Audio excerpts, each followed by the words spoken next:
Well, this morning we had a continuation of the sell-off that occurred after the Federal Reserve indicated that it would keep interest rates low into 2022, implying that they knew something that the rest of us did not, and that the economy was likely weaker than anticipated. Then they followed up by saying that they were going to be buying individual corporate bonds. That provided a boost to the market.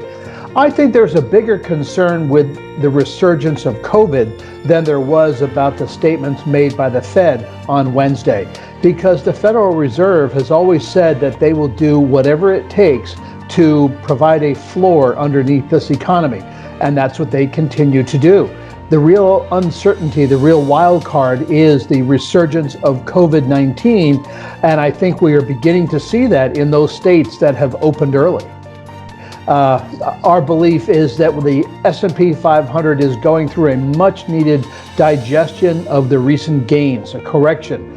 It's already down 7% from June 8th through June 11th, and our belief is we could see it move down to about 2850. That would be another technical support level that would end up being about a 12% decline should this materialize. And we think that would end up representing a new and good buying opportunity.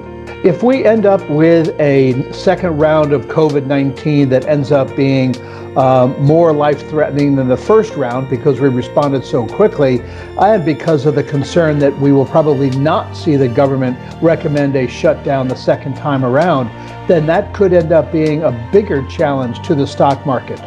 So right now, I think that while this is a good buying opportunity, nobody can say for sure that these levels will never be seen again.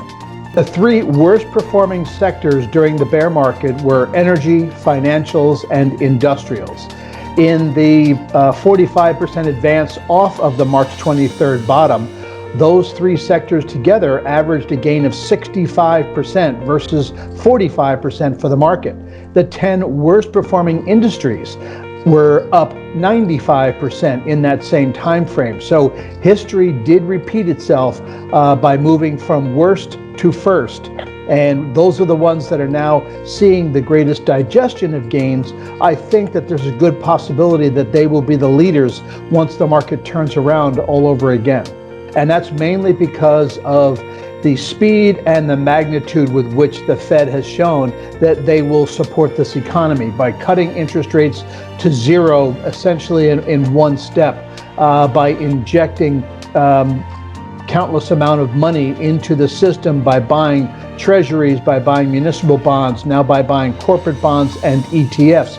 Also, Congress has finally been able to work together, and they've already been on their third fiscal stimulus, and a fourth one now working its way through Congress. So I think both from a monetary and from a fiscal perspective, there is an awful lot of firepower behind it, which would make me think that we will not close below the March 23rd low.